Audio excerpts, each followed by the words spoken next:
दोस्तों, स्वागत है आपका।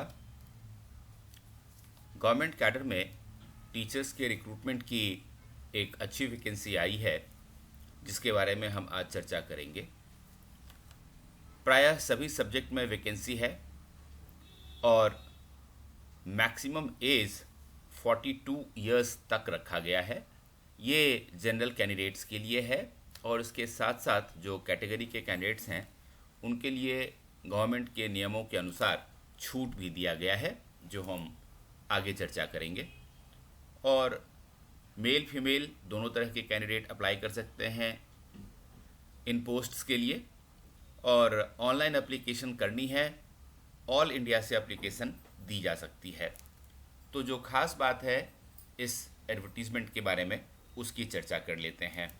सबसे पहले बात कर लेते हैं कि किन विषयों में वैकेंसीज़ हैं। तो आप देख सकते हैं कि botany, chemistry, commerce, computer science, defence services, economics, English, environmental science, fine arts, Hindi, history, home science, mass communication, maths, music, instrumental music, vocal, philosophy, physical education, physics, political science, psychology, Punjabi, Sanskrit, tourism और zoology. ये सारे विषय हैं और इनमें कुल मिलाकर आप देख सकते हैं कि सिर्फ जनरल की अगर बात करें तो यहाँ आप देखिए 1273 पोस्ट हैं। वैसे ही अलग अलग कैटेगरीज़ में आप देख सकते हैं, यहाँ एससी की कुल 429 पोस्ट हैं। बैकवर्ड क्लासेस में बीसीए कैंडिडेट्स 361 और बीसीबी कैंडिडेट्स के लिए 137 पोस्ट हैं। इसी तरह से ईडब्ल्यूएस कैटेगरी की बात करें तो सभी सब्जेक्ट्स में 224 पोस्ट हैं। टोटल अगर हम देखें इस तरह से तो कुल 2424 पोस्ट हैं जिसके लिए ये रिक्रूटमेंट होनी है। इसके साथ साथ जो एक्स सर्विसमैन हैं उनके लिए भी सभी कैंडिडेट्स में, सभी कैटेगरी में आप देख सकते हैं, जनरल, एससी, बीसीए, बीसीबी, इन सभी कैटेगरीज में एक्स सर्विसमैन कैंडिडेट के लिए रिजर्वेशन किया हुआ है यहाँ पे। और उसके बाद यहाँ देखिए लास्ट में पर्सन विथ बेंचमार्क डिसेबिलिटीज़ के लिए भी हॉरिजॉन्टल रिजर्वेशन का प्रावधान है। तो इन सारे सब्जेक्ट्स के बारे में हमने जाना। अब बात करते हैं दूसरी जो खास बातें हैं इसकी। मैंने आपको बताया 42 ईयर्स तक मैक्सिमम एज है और एज के एविडेंस के तौर पर ये बर्थ सर्टिफिकेट का डिमांड कर रहे हैं या फिर मैट्रिकुलेशन सर्टिफिकेट में जो आपका एज लिखा हुआ है उसको माना जाएगा। एप्लीकेशन फ़ी की अगर हम बात करें तो ये देखिए एप्लीकेशन फ़ी यहाँ कह रहा है कि क्लोजिंग डेट 27 अगस्त 2024 है, यानी कि फॉर्म भरने की जो लास्ट डेट है वो 27 अगस्त 2024 तक फॉर्म भरी जा सकती है। और जनरल कैटेगरी के लिए ये 1000 की फ़ीस रखी गई है। फीमेल कैंडिडेट्स के लिए 250 रुपये की फ़ीस रखी गई है और इसके अलावा जो दूसरे कैंडिडेट्स हैं उनमें ये 250 रुपये की फ़ीस रखी गई है। ईडब्ल्यूएस कैटेगरी के लिए भी वही है। और जो पर्सन विथ डिसेबिलिटीज़ हैं, कम से कम 40% डिसेबिलिटी, उनको कोई फ़ीस नहीं देनी है। ये खास बात है फ़ीस के बारे में। अब दूसरे इम्पॉर्टेंट इन्फॉर्मेशन की चर्चा कर लेते हैं। ये देखिए सबसे पहली बात कही गई है यहाँ पे, थोड़ा सा और ऊपर स्क्रॉल करते हैं इसको। ये देखिए यहाँ से देखना हम लोग शुरू करते हैं। ये मैंने आपको दिखा दिया है। ये देखिए date of publication of advertisement ये 2/8/2024 की है। ओपनिंग डेट ऑफ सबमिशन 7 अगस्त 2024 से फॉर्म भरना शुरू हो चुका है और लास्ट डेट 27/8/2024 का है। तो ये जो सारा पोस्ट है ये मैं आपको दिखा देता हूँ। हरियाणा पब्लिक सर्विस कमीशन की तरफ से आया है। 2 अगस्त को ये फॉर्म निकला था और कॉलेज कैडर में असिस्टेंट प्रोफेसर के पोस्ट के ऊपर रिक्रूटमेंट के लिए ये सारी वैकेंसी आई है। तो हरियाणा में जो कॉलेज कैडर में असिस्टेंट प्रोफेसर की नियुक्ति होगी उसके लिए ये सारा एडवर्टीजमेंट है। अब आप देख लीजिए, ये चीज़ें मैंने आपको दिखा दी। हाउ टू अप्लाई में लिखा हुआ है कि आप ये वेबसाइट है www.hpsc.gov.in, यहाँ पर मैं आपको सारा इंस्ट्रक्शन मिल जाएगा। उन इंस्ट्रक्शंस को देखते हुए आप फॉर्म भर सकते हैं। क्लोजिंग डेट 27 अगस्त की है, ये मैंने आपको बता दिया है।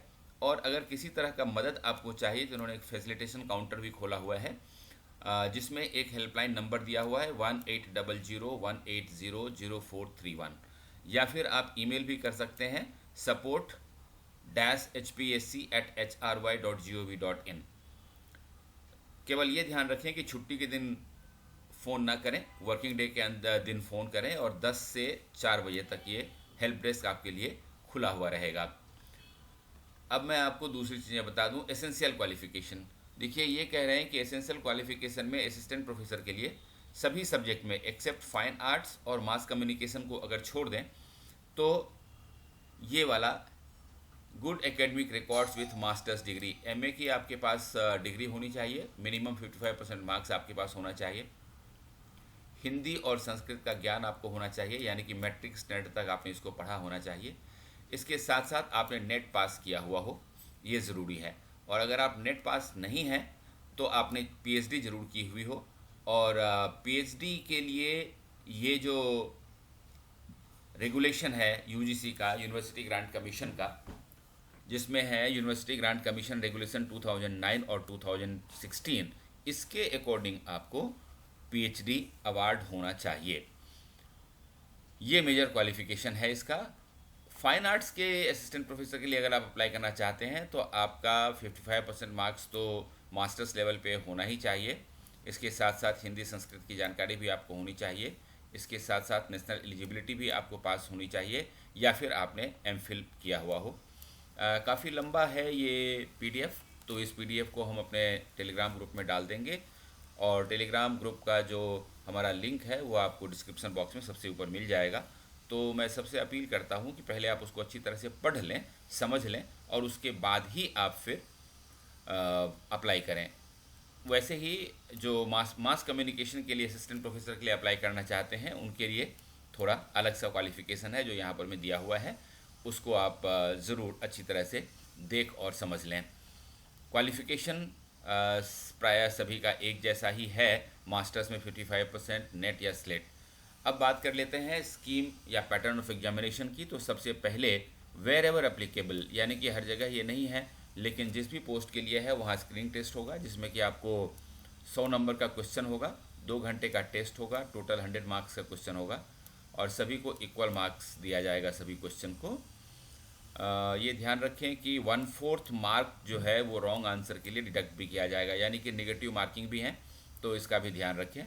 ये ओनली इंग्लिश लैंग्वेज में इन सारे सब्जेक्ट्स के अंदर क्वेश्चन पूछा जाएगा, और इंग्लिश और हिंदी लैंग्वेज में आप देख सकते हैं ये सारे सब्जेक्ट्स हैं बायलिंगुअल आपको मिलेंगे, हिंदी और इंग्लिश दोनों में क्वेश्चन पेपर मिलेंगे। तो अपने सब्जेक्ट के अनुसार इसको देख लें। और उसके बाद आपका एक स्क्रीनिंग टेस्ट के बाद सब्जेक्ट नॉलेज टेस्ट होगा, जो कि 3 घंटे का होगा, और उसका टोटल मार्क्स 150 होगा। यहाँ भी इन विषयों में सिर्फ अंग्रेजी में क्वेश्चन पेपर रहेगा, और बाकी जो दूसरे विषय हैं जो नंबर 2 के अंतर्गत लिखे हुए हैं उसमें बायलिंगुअल, यानी कि हिंदी और इंग्लिश दोनों लैंग्वेज में क्वेश्चन पेपर मिलेगा।